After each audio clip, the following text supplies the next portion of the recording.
नमस्कार। गूढ़ रहस्य ज्योतिष केंद्र में आपका हार्दिक स्वागत है, अभिनंदन है। प्रिय बंधु, आज सावन के इस पावन सुअवसर पर अत्यंत सुंदर वातावरण के बीच में, शांत वातावरण के बीच में आपके सामने मैं आपके जो सावन मास का राशिफल है उसको लेकर के प्रस्तुत हुआ हूँ।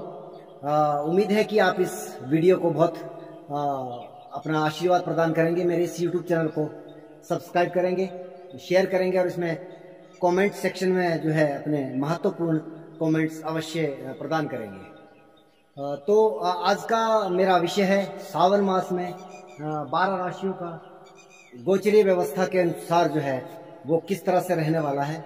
सबसे पहली बात कि सावन मास में 5 शुक्रवार और 5 गुरुवार होने जा रहे हैं इस बार, और यह एक अलग प्रकार का जो है विषय भी है कि जब ऐसे समय में 5 शुक्रवार हैं तो यहाँ पर दूध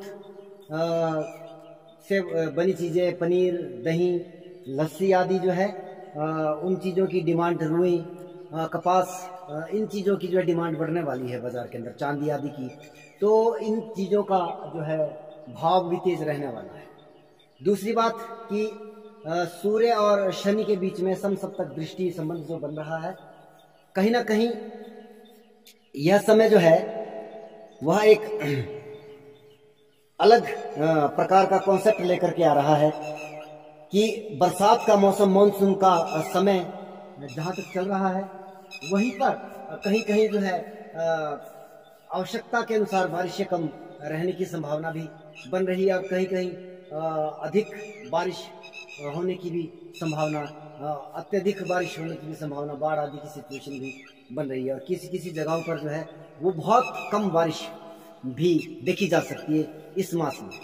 तो ये तो रहा मास का मासिक जो एक जो फल है आम लोगों के लिए, या जो कि भारत पर पड़ने वाला जो प्रभाव है उस चीज़ का। अब जो है बात करते हैं आपकी राशियों के हिसाब से। सबसे पहली चीज़ क्या है कि राशिफल, यह आप सभी जानते हैं कि हर एक एस्ट्रोलॉजर जो यूट्यूब पर काम करता है या किसी आर्टिकल में लिखता है, आप जैसे कि देखते हैं कि जो न्यूज़पेपर है उसमें भी राशिफल के लिए एक अलग से पेज बना हुआ है। यहाँ पर कहीं ना कहीं एक मिसकॉन्सेप्ट रह जाता है कि हम जो अपना राशि विचार या फल विश्लेषण का जो फल है वो कहाँ से देखें, लगन से देखें या फिर नाम राशि से देखें, या फिर जो है वो चंद्र राशि जो है इसमें महत्वपूर्ण रोल अदा करती है।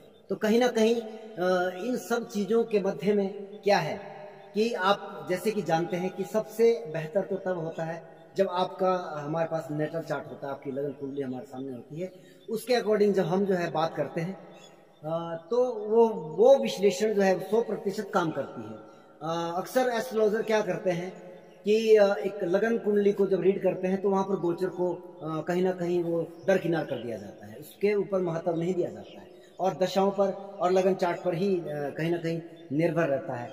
अब ये जो लगन चार्ट या दशाएं आपकी, मान लीजिए किसी की राजयोग की दशा चल रही है और वो व्यक्ति जो है एक एस्ट्रोलॉजर के पास जाता है और एस्ट्रोलॉजर उसे बताता है कि हाँ अब ये जो है कॉन्सेप्ट आपका जो इवेंट है ये होने वाला है, परंतु गोचर उससे डिफरेंट होता है और वो परिणाम जब नहीं आता है तो लोग जो है वो ज्योतिष को जो है वो पखंड या उसको सही आंकलन के दृष्टिकोण से नहीं देखते हैं।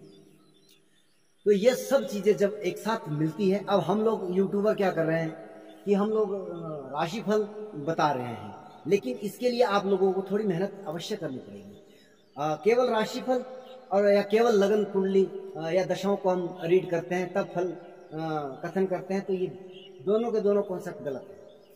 जबकि गोचर का प्रभाव और दशाओं का प्रभाव और लगन चार्ट का प्रभाव जब तक इसको संयुक्त रूप से मिलाया ना जाए तब तक किसी भी इवेंट की जो है वो भविष्यवाणी करना व्यर्थ है।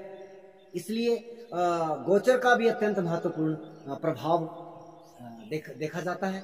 तो अगर आप लोग कहीं ना कहीं इस चीज़ को समझने का प्रयास करें तो एक शानदार विषय बन सकता है। अगर आप ज्योतिष की कुछ थोड़ी सी नॉलेज भी रखते, थोड़ी सी परख भी रखते हैं तो इस गोचर का जो व्यवस्था है उसको मिला करके आप जो है एक सही फलित निकाल सकते हैं।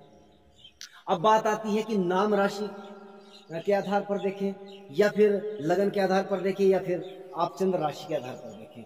कहीं ना कहीं इन तीनों चीज़ों को मिला करके ही आवश्यक जो है फलित होता है, जो जरूरी फलित होता है वो इन तीनों चीज़ों को मिला करके होता है। कहीं ना कहीं नाम का भी प्रभाव होता है, जैसे कि क्या बोलते हैं, आपके गांव में, आपके शहर में, आपकी कॉलोनी में आपको केवल आपके नाम से जाना जाता है, वहाँ पर आपकी चंद्र राशि की कोई अहमियत नहीं होती, या व्यवहार आपका क्या कैसा है वो सब नाम राशि के ऊपर डिपेंड करता है। तो इन सब चीज़ों का जो है युद्ध संग्राम आदि के लिए नाम राशि का महत्व होता है। लेकिन कई बार क्या है, कुछ लोग कहते हैं कि हमारे पास अपनी जन्म कुंडली नहीं है और हमें मालूम नहीं है कि हमारी चंद्र राशि क्या है। तो फिर वहाँ पर क्या हो जाता है कि नाम राशि पकड़ करके हम वो समझने का प्रयास करें, और जो ज़्यादा नज़दीक जाने वाली चीज़ है वह है लगन के द्वारा गोचर का देखना, सबसे नज़दीक। क्योंकि चंद्रमा भी लगभग आपका 2.25 दिन तक जो है एक राशि में संचार करता है, इसलिए जब आपका जन्म हुआ है या 1 महीने बाद फिर चंद्रमा उसी राशि में आ जाता है। तो इस प्रकार से बहुत सारे जो है वो राशि का जो कॉन्सेप्ट है, राशियों पर इतना नज़दीक ना जा करके लगन केवल 2 घंटे का प्रतिदिन होता है, तो वहाँ पर काफ़ी नज़दीक ये गोचरी व्यवस्था का जो विश्लेषण है वो जाता है। तो अभी मैं इसके ऊपर भी एक अलग प्रकार का वीडियो बनाऊंगा कि आपको किस आधार पर, किन राशियों के आधार पर या गोचर को हमें कैसे देखना चाहिए, उस वीडियो को आपको इंतज़ार करना पड़ेगा। अभी मैं फ़िलहाल बोर्ड की तरफ चलता हूँ, आपको एक एक राशि वाइज आपको मैं समझाने का प्रयास करता हूँ। मेष से लेकर मीन तक कैसा रहने वाला है सावन मास आपके लिए। और सबसे बड़ी बात है कि कई बार लोग पूछते हैं कि यहाँ पर हमारे लिए जो अच्छा नहीं कह रहे हैं आप, तो यहाँ पर रेमेडी क्या करनी चाहिए। तो सावन मास है, सबसे बढ़िया, सबसे शानदार सुअवसर है। भगवान शिव शंकर की पूजा यहाँ पर की जाती है, माँ दुर्गा की भी कहीं ना कहीं पूजा होती है, क्योंकि आजकल जैसे कि आपको मालूम है कि गुप्त नवरात्रों का समय चल रहा है। तो आप सबसे बढ़िया रेमेडी क्या है कि सावन मास है, आप अपने घर में जो है या किसी शिवालय में, पौराणिक शिवालय में जाकर के शिवलिंग पर जो है रुद्राभिषेक करवाएं, या हर रोज नित्य प्रति क्या करें कि दूध जल मिश्रित जो है वो हर रोज नित्य प्रति उठ करके स्नान आदि करने के बाद जो है वो शंकर भगवान की शिवलिंग के ऊपर जो है वो दूध अर्पण करें। तो ये सबसे बेहतर और सबसे शानदार रेमेडी होगी आपके लिए। या फिर आप महामृत्युंजय मंत्र का जाप भी करें, या भगवान शंकर का अगर आप अनुष्ठान कर सकते हो, अपने घर में समर्थ है, तो आप जो है इस माह में जो है रुद्राभिषेक के साथ साथ महामृत्युंजय जप का पाठ करें। बहुत श्रेष्ठ, बहुत शानदार, वर्ष में एक बार ये महत्व आता है। तो आइए चलते हैं, बात करते हैं कर्क राशि सावन मास आपका कैसा रहेगा। विचार करते हैं, आइए देखते हैं, प्रयास करते हैं। लग्नस्थ सूर्य और बुध की युति। हालांकि बुध जो है वो फर्स्ट डे में जो है, पहले दिन जो है वो मिथुन में है, 12वें भाव में है। 17 तारीख को राशि बदल रहे हैं बुधदेव, तो आप लमसम जो बुध को आप लगन में मान लीजिए। शुक्रदेव आपके 12वें भाव में, दशम में राहु मंगल की युति, और 2 दिन के लिए चंद्रमा भी आपके भाग्यस्थान में, यानी कि आपके लग्नेश, आपके राशिश जो भाग्यस्थान में अपने भाग्येश देव गुरु बृहस्पति के साथ गज केसरी योग बना करके बैठे हुए हैं। 7वें भाव में शनिदेव, केतुदेव 4th भाव में। वैसे तो महीना आपके लिए शानदार है, आप निश्चित तौर पर बुध जैसे शुभ ग्रह को आप लगन में बिठाए हैं, एक बेहतर परिस्थिति का निर्माण हो रहा है। आपकी जो पर्सनैलिटी है वो उभर करके आ रही है। कारण दूसरे भाव में, क्षमा कीजिएगा, 12वें भाव में शुक्रदेव, और 12वें भाव में शुक्र जो है बहुत बेहतर परिणाम देते हैं। और वो खास करके जब वो किसी त्रिकोण के स्वामी ना हो, तब ऐसे शुक्रदेव 12वें भाव में आप अच्छा उसको कह सकते हैं। भोग भाव भी है, मोक्ष का भाव भी है। लेकिन यहाँ पर जब कोई ग्रह आता है वो कारकों के हिसाब से उस भाव की प्रवृत्ति बदल जाती है। कहीं ना कहीं शुक्र भोग के कारक है तो भोगी प्रवृत्ति यहाँ पर। अच्छा, द्वितीय आपके लगन में बैठे हैं तो सूर्य जब लगन में होता है तो कहीं ना कहीं क्रोध का संचार या आपकी जो है वो अभिमान जैसी परिस्थितियां निर्मित करता है। कहीं ना कहीं यह समय, क्योंकि बुध आपके द्वादशेश भी हैं, लगन में बैठे हैं, तो आप अपनी प्रतिष्ठा को दिखाने के लिए अनावश्यक खर्चे भी इस मास में कर सकते हैं। बेहतर होगा यदि आप अपनी कामनाओं पर काबू रखें तो आपके जो है वो स्थितियां कुछ और तरीके से बिहेव करेगी। भाग्येश गुरु जो आपके भाग्यस्थान में, हालांकि वो वर्ष भर यहाँ पर रहने वाले हैं, लेकिन 28 जुलाई को गुरुदेव भी वक्री हो रहे हैं। सप्तम भाव में शनि देव भी वक्री हो रहे हैं। वक्री ग्रह चेष्टा बली हो जाता है, चेष्टा बली हो जाता है। कहीं ना कहीं बल ग्रह को प्राप्त होता है तो शुभ ग्रह शुभ परिणाम और अशुभ ग्रह अशुभ परिणाम भी अधिक देते हैं, अधिक देते हैं। सप्तम भाव में सप्तमेश शनि विराजित है, अष्टमेश भी है। कहीं ना कहीं वैवाहिक जीवन में अगर आप हैं, वैवाहिक जीवन में कहीं ना कहीं वो जो है गुप्त चिंताएं या आपस में वो सामंजस्य बैठने में दिक्कत दिखाई दे रही है। हालांकि शनि स्थायित्व प्रदान करते हैं। जब वो किसी भाव में बैठते हैं उस भाव की जिम्मेवारी वो व्यक्ति को देते हैं। ऐसा नहीं है कि सप्तम भाव में शनि है तो वो डिटैचमेंट करवा देंगे या आपके लड़ाई झगड़े करवा देंगे या कोर्ट कचहरी या जो है तलाक तक की नौबत दे देंगे। ऐसा नहीं है।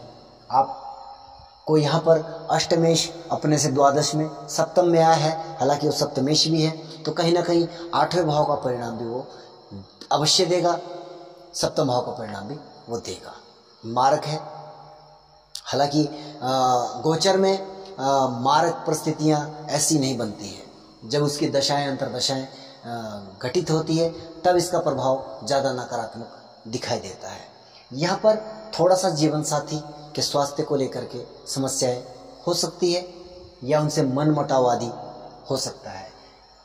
चौथे भाव में केतु देव, तो कहीं ना कहीं माता के स्वास्थ्य को लेकर के चिंता बनी हुई है। वहाँ पर जो आपको अपनी माता के स्वास्थ्य को विशेष उनका ध्यान रखना है। दशम भाव में मंगल राहु की युति उपचय भाव में है, लेकिन मंगल की दृष्टि आपके जो है वो राशि पर पड़ रही है, तो कहीं ना कहीं मंगल जो है वो राहु से युक्त है और राहु की एनर्जी को वो डिस्ट्रॉय आपके लगन पर कर रहे हैं। तो कहीं ना कहीं यह परिस्थितियाँ अधिक क्रोधदायक या अधिक आवेशात्मक परिस्थितियाँ निर्मित कर रहा है। बुध देव जब 1 अगस्त को द्वितीय भाव में चले जाएंगे तो यहाँ पर वाणी और धन की स्थितियों को वो बेहतर बना देंगे। यहाँ पर आपकी जो है वाणी मधुर होने वाली है। आप वाणी के माध्यम से जो है बहुत अच्छा जो है वो अपने कार्य क्षेत्र में उन्नति कर सकते हैं। और शुक्र देव जो है 6 अगस्त को वहाँ लगन में आ जाएंगे, तो कहीं ना कहीं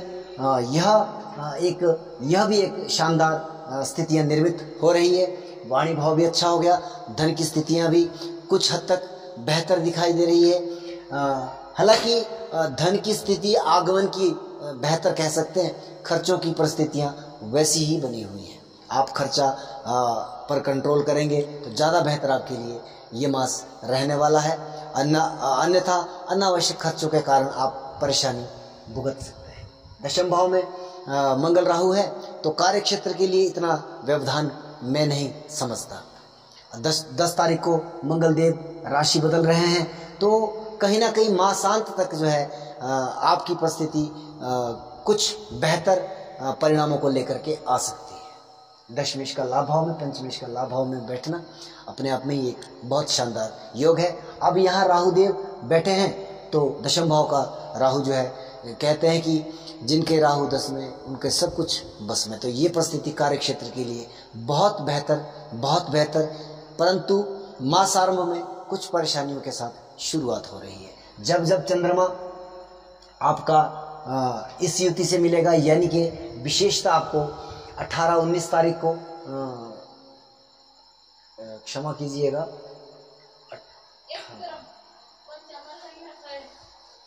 जी 18-19 तारीख को चंद्रमा मंगल राहु की युति में आ रहा है। वहां पर भी आपको परेशानी देखने को मिल सकती है।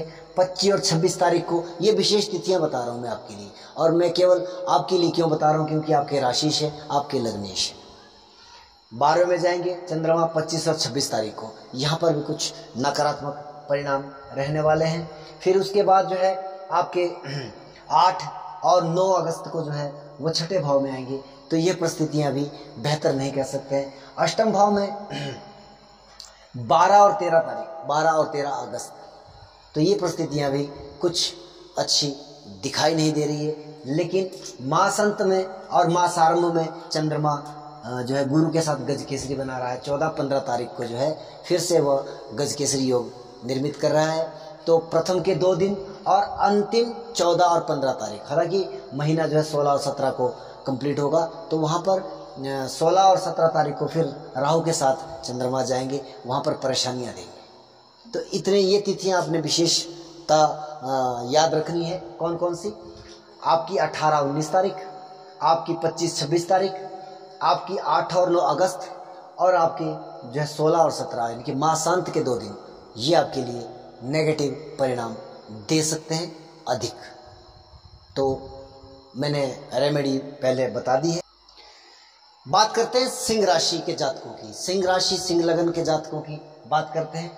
आपका भी कमोवेश वृषभ राशि की तरह हालात है, क्योंकि आपका केंद्र भाव खाली पड़ा हुआ है। हालांकि चंद्रमा के वो गोचर को मैं यहाँ पर नहीं लगाऊंगा विशेषता, क्योंकि वहाँ डे टू डे हेरिंग होती है, तो उसमें थोड़ी सी परेशानी होती है। बात करते हैं आपके लग्नेश, आपके राशिश सूर्य देव अपने से द्वादश में है, बुध देव के साथ, यानी कि द्वितीयेश और लाभेश के साथ। कहीं ना कहीं जो है सूर्य का 12वें भाव में गोचर, वो भी जब आपका लग्नेश है, ये परेशानी दिखाई दे रही है। शुक्र देव आपके लाभ भाव में, मंगल राहु भाग्य स्थान में, गुरुदेव आपके अष्टम भाव में, और शनि देव आपके षष्ठम भाव में, और केतु देव आपके तृतीय भाव में। तो प्रारंभ करते हैं। मंगल और राहु भाग्य स्थान में, मंगल आपके भाग्येश भी हैं, चतुर्थेश भी हैं। तो कहीं ना कहीं मैं हमेशा कहता हूँ, मैं इसको बेहतर परिस्थिति नहीं कहता। हाँ, अगर यहाँ पर राहु नहीं होते तो ये एक बहुत शानदार संयोग बन रहा है।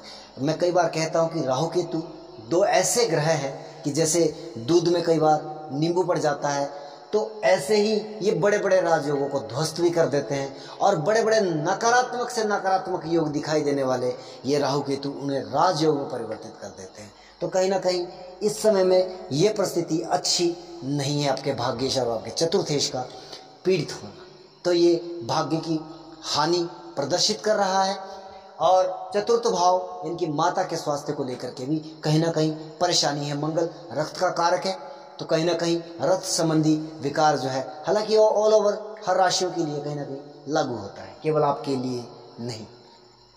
दशमेश का लाभ भाव में, तो कार्य क्षेत्र में आपको लाभ प्राप्ति की संभावना यहाँ पर दिखाई दे रही है। परंतु किस प्रकार के कार्य, क्योंकि आपके पंचमेश जो है गुरु, वह भी अष्टम भाव से गोचर कर रहे हैं। हालांकि गूढ़ रहस्यों का, गूढ़ विद्याओं का, या अगर आप एस्ट्रोलॉजी की फील्ड में हैं, ज्योतिष की दुनिया में हैं, या आप गुप्त विद्याओं के जानकार हैं, उनसे संबंधित या रिसर्च के क्षेत्र में आपको लाभ प्राप्त होंगे।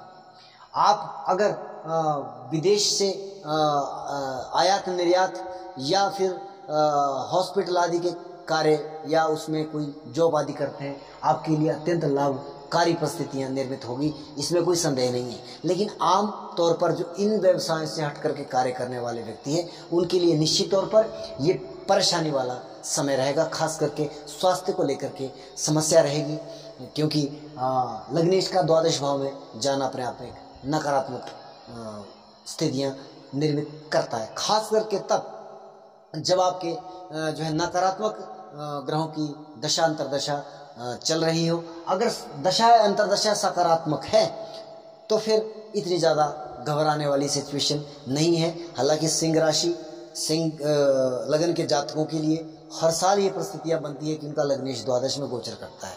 तो ऐसा तो नहीं है कि हर साल सावन आपके लिए खराब जाए, ऐसा तो नहीं है।